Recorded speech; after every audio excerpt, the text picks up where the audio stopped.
This is now or never, ibaratnya gitu. Mau start sekarang atau enggak sama sekali.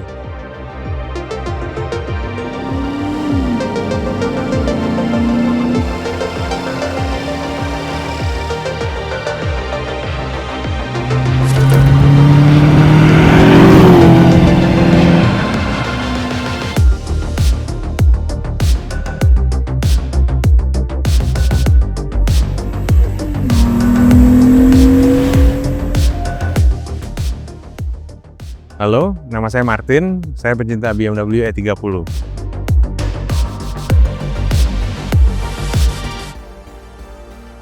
E30 awal-awalnya itu saya bermain mobil itu milih nih ada dari beberapa tipe. Dari yang bintang, dari yang BMW, dari yang Jepang. Terus akhirnya setelah searching-searching, browsing-browsing, lihat kayaknya tetap di BMW E30 karena dulu juga pernah punya. Modelnya juga timeless ya, seluruh dunia kayaknya masih menjadi favorit dengan komunitas yang banyak, media informasinya juga banyak, jadi kayaknya buat saya lebih cocok di BMW. 15 tahun yang lalu, E30 udah menjelang klasik dan kayaknya tetap feel-nya beda ya sama yang agak baruan gitu. Rasa klasiknya itu nggak terlalu tua, tapi nggak terlalu baru. Until now juga kayaknya masih pas ya. Terbukti sih maksudnya sampai sekarang makin tahun masih makin favoritnya seluruh dunia ya. Kayaknya juga pamornya stabil, cenderung naik ibaratnya gitu.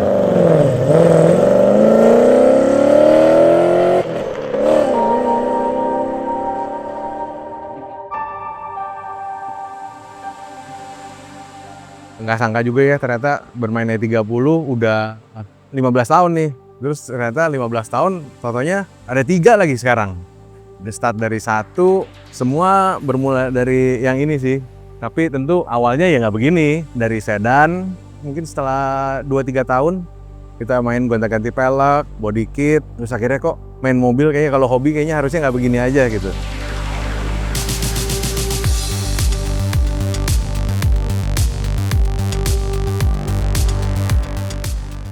Di Eropa, dari YouTube kita lihat orang yang pasang mesin V8 tuh berhasil nih. Ini suaranya yang kayaknya mau mesin 6 silinder atau mau ganti knalpot nggak bisa dibikin ibaratnya karena di dasarnya sendiri mesin V8 udah ngerambelnya udah seperti itu. Ya udah akhirnya makanya kita beranikan diri lah akhirnya. Kontak teman-teman, gimana nih berani nggak bangun V8? Anak saya yang kedua udah mau lahir nih. This is now or never, ibaratnya gitu. Mau start sekarang atau enggak sama sekali. Ya akhirnya kita pilih start, sampai akhirnya nyemplung, nyelam, segalanya dah ibaratnya. Udah kelelep kali mungkin ibaratnya.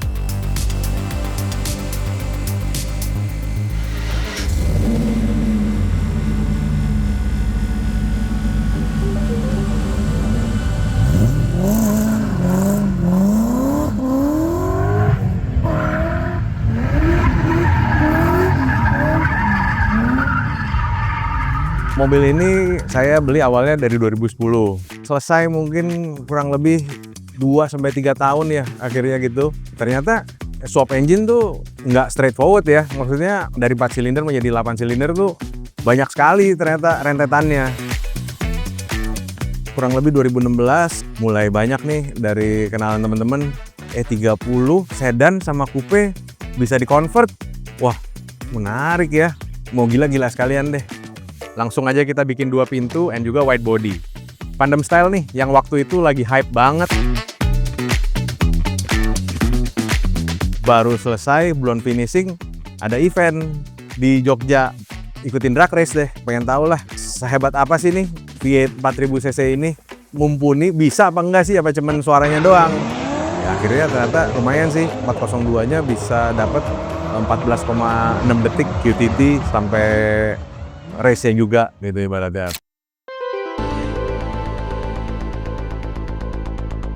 Yang kedua lucu juga sih, jadi waktu itu kurang lebih kayaknya sebelum pandemi ya, ada nih temen nawarin, ini ada E30 memang nggak begitu bagus tapi jalan murah dari luar kota, mau nggak? Pikir ya udahlah kita tes dulu dah, rencananya pengen bagusin, mungkin kayak kita jual gitu kan ibaratnya, kita coba quick flip. awal-awal lihat kondisi mobilnya, ngomong lagi sama teman bengkel, gimana nih, bisa nggak kita beresin nih kropos-kroposnya, kita cat ulang, rapiin. Bengkel yang bilang, kita mesti lihat dulu nih fisiknya. Sampai di bengkel, lihat, wah sih parah juga ya, ibaratnya gitu, dia bilang. Terus kalau mau dirapiin sih kayaknya biayanya besar banget, tapi apa boleh buat, udah dibeli, masa mau dibuang begitu aja kan nggak mungkin. Kebetulan saya juga masih punya stok pintu coupe, udah kita convert aja lagi sekarang. Berapa tahun ya, akhirnya mau 3-4 tahun juga akhirnya baru jadi. Ternyata setelah jadi, wah kok ganteng juga ya, terus sayang juga ya udah rapi begini. Karena effort, waktu, ya dimana-mana yang akhirnya yang kalah waktu sih, selain uang. Waktu yang kayaknya nggak bisa dibeli, pengalamannya ngebangunnya dari nol kita tahu sampai jadi begini. Satu punya Extreme, satu punya UM Plus, kayaknya oke juga ya buat di keep gitu. Sampai sekarang ya akhirnya diurungkan dulu deh niat dijualnya ibaratnya gitu.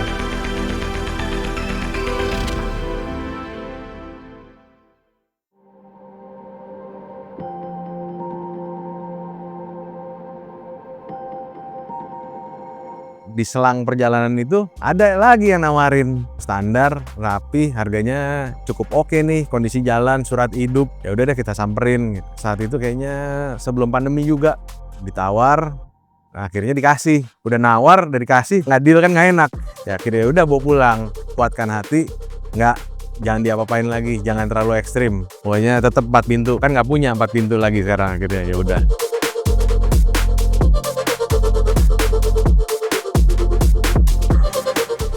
Udah demen kotak-katik mobil, dibiarin standar, gatel juga. Ganti body kit 318 IS, ganti side skirt sama lips doang, pakai pelek Alpina, nyari lagi body kit MTEK 2. Wah, di luar negeri kok sekarang lagi zamannya pelek di convert ya, dari 15 jadi 17.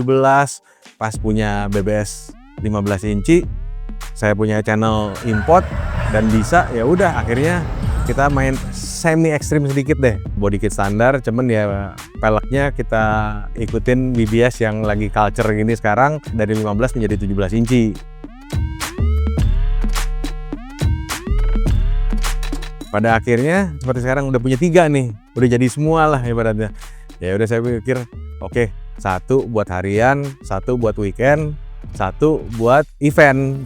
Ya pokoknya punya 1 lah, pokoknya yang ekstrim. 1 punya yang ganteng coupe, yang 1 punya ganteng sedan ibaratnya gitu jadinya. Banyak sih hal-hal pendukung yang menguatkan kita bisa bertahan 15 tahun. 1, pasti harus ada komunitasnya. Saya ikut klub BMW CCI E30 Register. Kita pikir wah kalau sendiri kayaknya bisa orang buta tuntun orang buta nih kayaknya ya, mesti cari yang bisa nuntunin kita dah. Akhirnya ya ikut deh tuh E30 Register Indonesia sampai sekarang.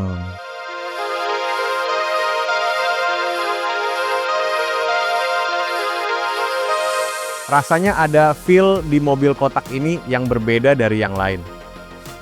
Baunya, getarannya, handlingnya itu beneran candu banget.